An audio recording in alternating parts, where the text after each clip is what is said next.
فرون اور سورہ اخلاص ہے نا، یہ دونوں مل کر قرآن مقدس مکمل. سورہ کافرون یہ تہائی قرآن ہے اور سورہ اخلاص مکمل قرآن ہے، یعنی اس کا ثواب مکمل قرآن کا اسے دیا جاتا ہے.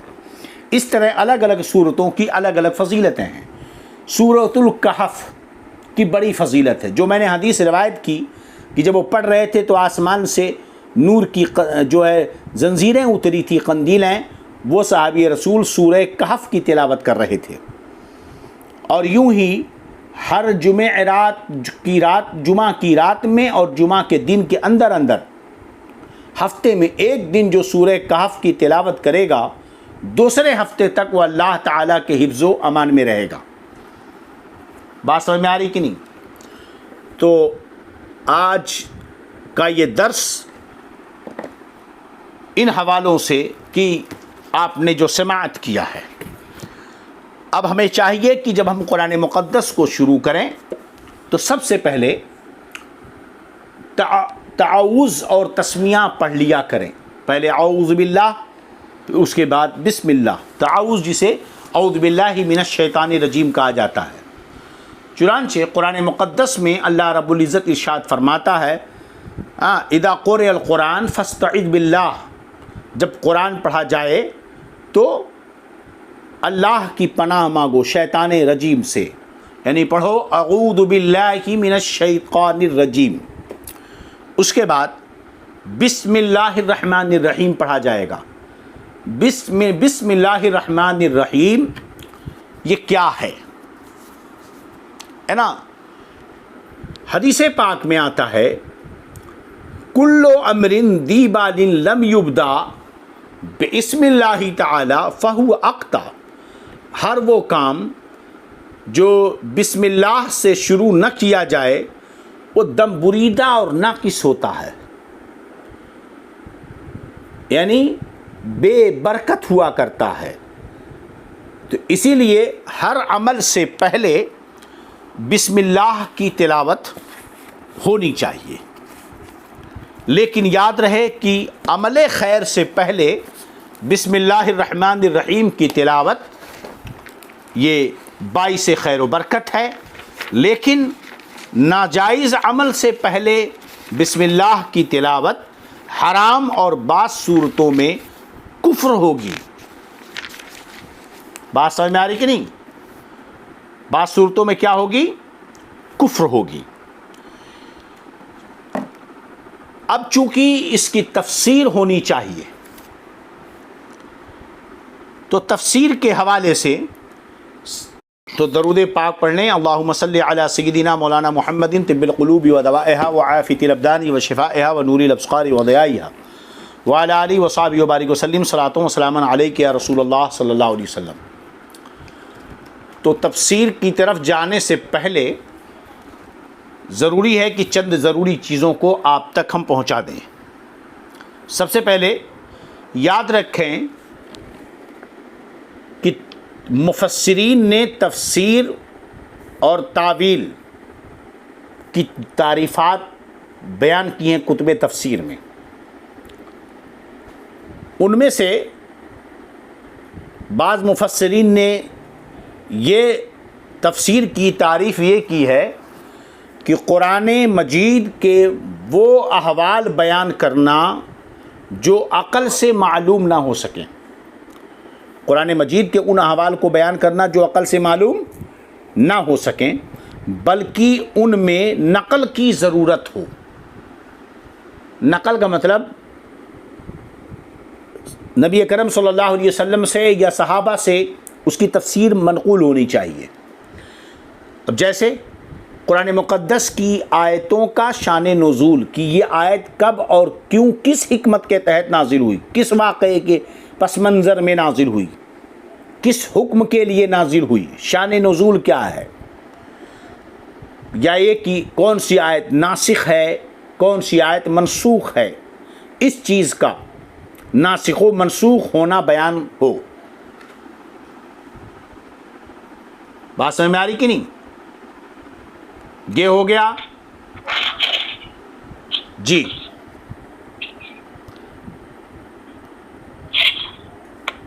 تعویل قرآن کی ایک تعریف یہ ہے کہ قرآنی آیات کے مضامین اور ان کی باریکیاں بیان کی جائیں. ان کی کیا کی جائیں؟ باریکیاں بیان کی. ایک ہوتا ہے تفسیر اور ایک ہوتی ہے تعویل اور ایک ہوتی ہے تحریف. اس کو ذہن میں یاد رکھیں. ایک ہے تفسیر، ایک ہے تعویل اور ایک ہے تحریف. تو تفسیر تو ہم نے بتا دی کہ تفسیر کی تعریف مفسرین نے کیا ایک کی کہ قرآن مجید کے ایسے احوال بیان کرنا جو عقل سے معلوم نہ ہو سکیں بلکہ وہاں نقل کی ضرورت ہو، جیسے آیتوں کا شان نزول ہو یا آیتوں کا ناسخ و منسوخ ہونا بیان کرنا ہو تو. اور تعویل قرآن کی، اس کا کیا مطلب؟ تعویل کی ایک تعریف یہ ہے کہ قرآنی آیات کے مضامین اور ان کی باریکیاں بیان کی جائیں اور نحو اور صرف کے قواعد اور دیگر علوم کے ذریعہ، معانی اور بدیع کے ذریعہ قرآنی آیات سے طرح طرح کے نکات نکالے جائیں. یہ ہوا تعویل. اب سوال یہ پیدا ہوتا ہے کہ تفسیر اور تعویل دونوں میں یہ فرق ہے تو حکم کیا ہے؟ یاد رہے کہ قرآن مجید کی تفسیر ہم نے بتائی تھی اس سے پہلے. قرآن مجید کی تفسیر اپنی رائے سے بیان کرنا حرام ہے. موجودہ دور کے غیر مقلدین سلفیہ اہل حدیث عموماً قرآن پاک کی تفسیر اپنی طرف سے کرتے ہیں. ظاہر سی بات ہے وہ کسی کو مانتے ہی نہیں ہیں. وہ کہتے ہیں صرف اللہ اس کے رسول کو ماننا ہے، قرآن اور حدیث کو ماننا ہے. تو وہ، اور آپ اچھی طرح یہ جانتے ہیں کہ ان کا ایک عام شخص، عامی جو عربی زبان نہیں جانتا، جو عربی ڈکشنری اور عربی لینگویج کو نہیں جانتا، عربی کے نحو قواعد اور صرف و نحو بلاغت و بدیع کو نہیں جانتا، آپ مجھے بتائیے کہ وہ قرآن پاک کی آیت پڑھ کر اس کے مطلب اور معانی کہاں سے بتا رہا ہے؟ کہاں سے وہ بتا رہا ہے؟ ظاہر سی بات ہے وہ اپنی طرف سے بتا رہا ہے.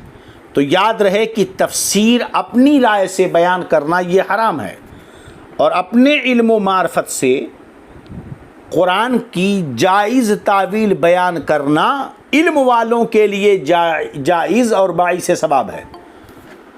تفسیر تو کسی کو اپنی طرف سے کرنے کی اجازت نہیں، چاہے علم والا ہو چاہے جاہل ہو، لیکن تعویل علم والے کے لیے اچھی تعویل کرنا یہ باعث ثواب اور جائز ہے. تو علم والا نحوی، صرفی، بلاغت وغیرہ کے قوانین اور اصول کے ذریعہ قرآن پاک کے اندر نکات اور اس کے اچھے معانی بیان کرنا، اس کی حکمتوں کو ذکر کرنا ہے نا، یہ ان کے لیے جائز اور باعث ثواب ہے. لیکن کسی آیت کا شان نزول کوئی اپنی طرف سے کر دے کہ یہ اس کا شان نزول ہے، اس کا کوئی ثبوت نہ ہو، یہ حرام ہے. حضرت علامہ سلیمان رضی اللہ عنہ فرماتے ہیں شرائط کے ساتھ تعویل بالرائے ہے نا،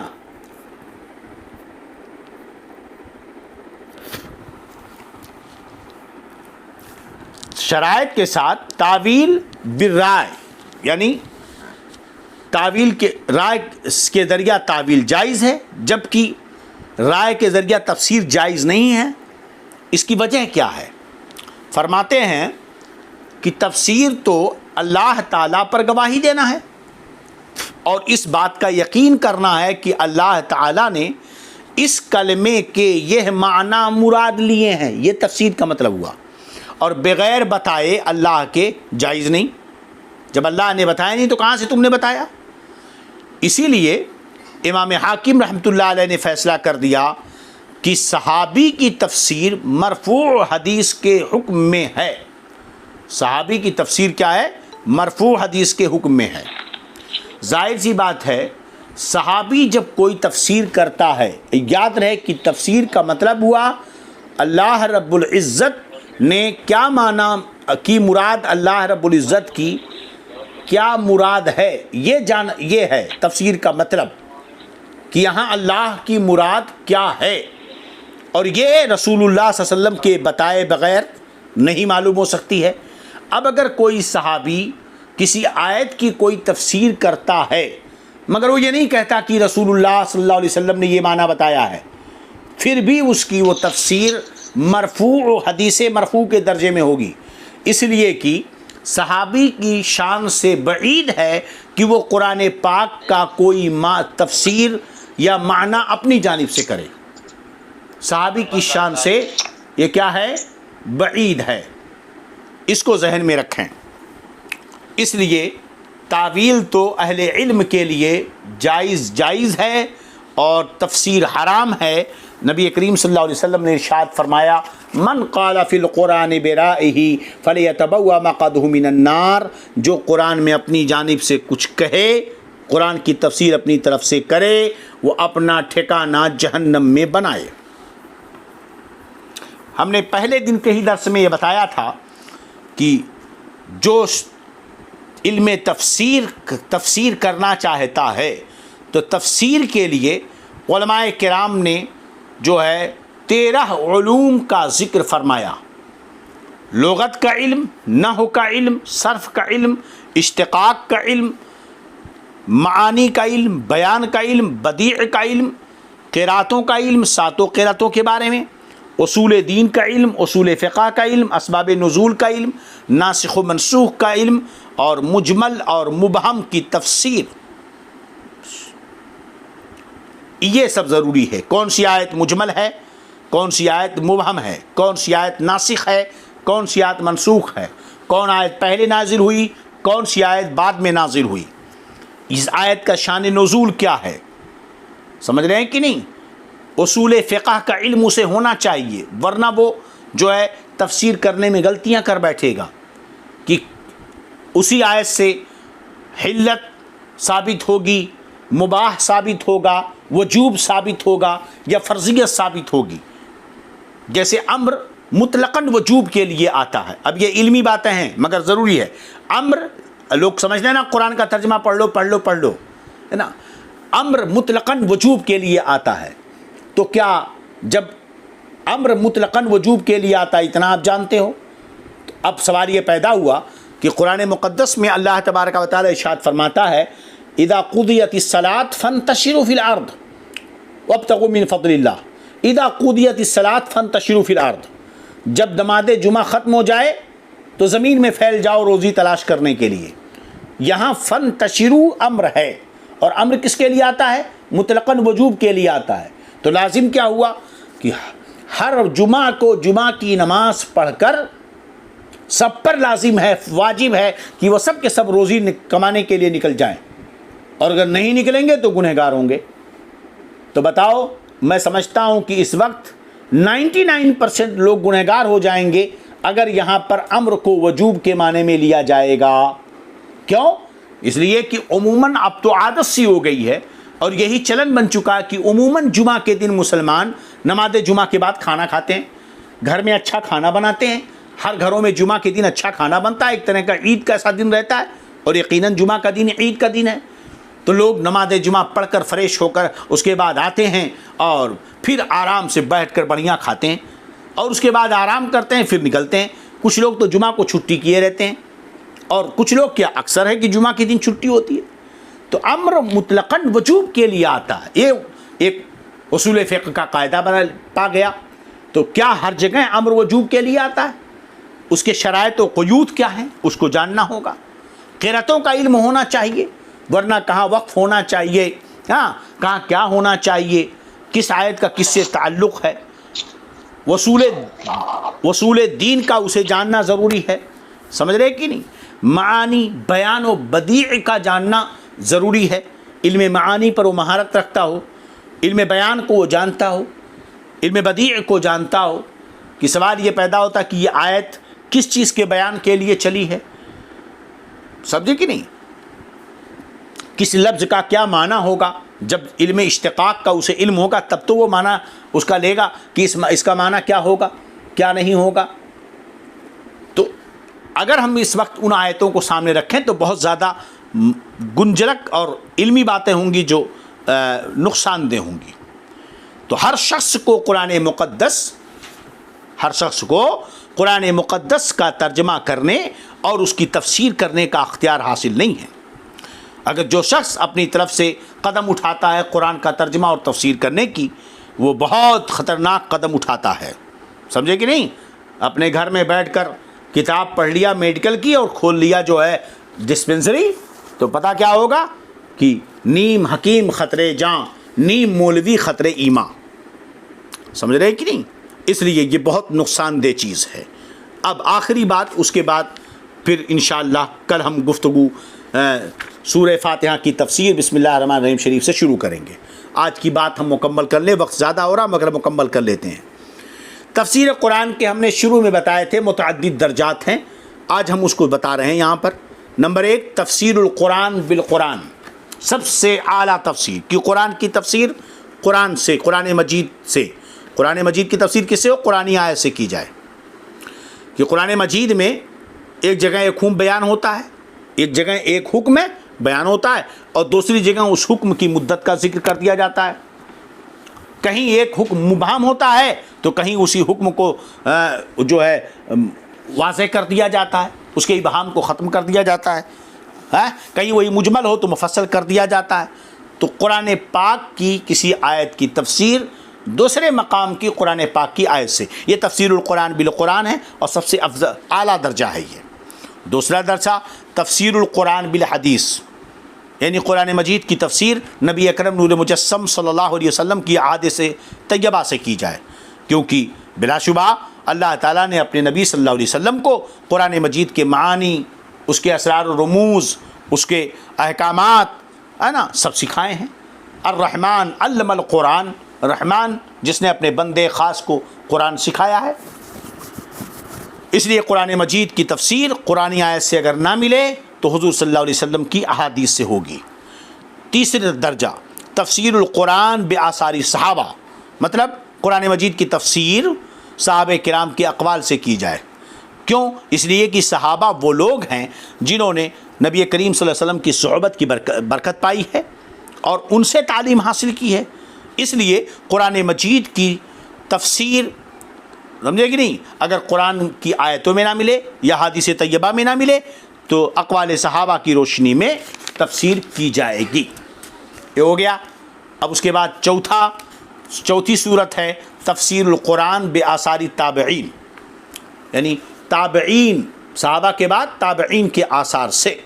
تو تابعین کے آثار سے تفسیر قرآن کی سرکار نے خود فرمایا خیر القرون قرنی ثم الذین یلونہم ثم الذین یلونہم، سب سے بہتر میرا زمانہ، اس کے بعد جو اس سے ملا، اس کے بعد جو اس سے ملا، یعنی تابعین کا زمانہ۔ تو ان کے اگر قرآن کی تفسیر قرآن میں نہ ملے تو حدیث پاک میں ڈھونڈیں، حدیث پاک میں نہ ملے اقوال صحابہ سے، اقوال صحابہ سے تفسیر نہ ملے تو تابعین کے اقوال سے تفسیر کی جائے۔ سمجھ رہے ہیں کہ نہیں؟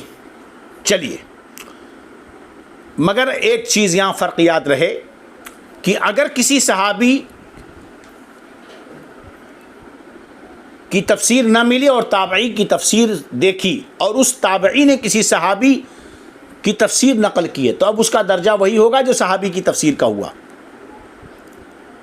سمجھے کہ نہیں؟ اور البتہ یہاں فرق یہ ہوگا کہ اگر تابعی تفسیر کر رہا ہے اور اس کی یہ تفسیر اجماع سے ثابت ہے تب تو ٹھیک ہے، ورنہ وہ حجت نہیں بن سکتی سب کے لیے۔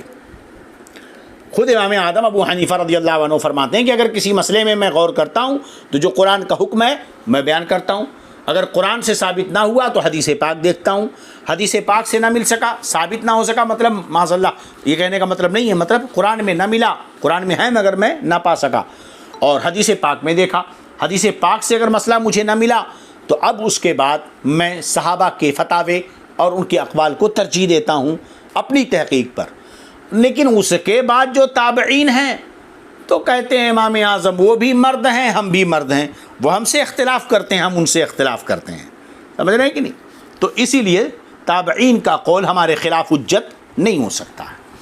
اور پانچویں صورت ہے تفسیر القرآن باللغت العربیہ، قرآن مقدس کی تفسیر عربی زبان لغت عرب سے، مطلب کسی آیت، کوئی آیت ہے جس کا مفہوم نہ سمجھ میں آتا ہو نا، تو اب عربی لغت، عربی قواعد کے ذریعہ اس کے معنی مفہوم کو طے کیا جائے گا۔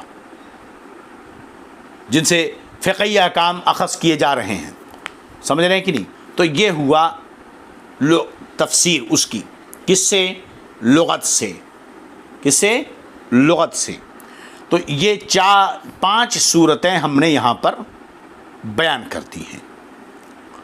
اللہ رب العزت اپنے حبیب صلی اللہ علیہ وسلم کے صدقہ و طفیل تفسیر قرآن کی برکت سے، اس درس کی برکت سے ہم سب کو مالا مال فرمائے، دارین کی سعادتوں، برکتوں، رحمتوں سے مالا مال فرمائے، ایمان، عقیدے، جان مال، عزت و آبرو کی حفاظت فرمائے. اشہد ان لا الہ الا اللہ و اشہد ان محمد عبدہ و رسولہ. استغفر اللہ ربی من کل ذنب و اتوب الیہ. السلام علیکم ورحمۃ اللہ وبرکاتہ.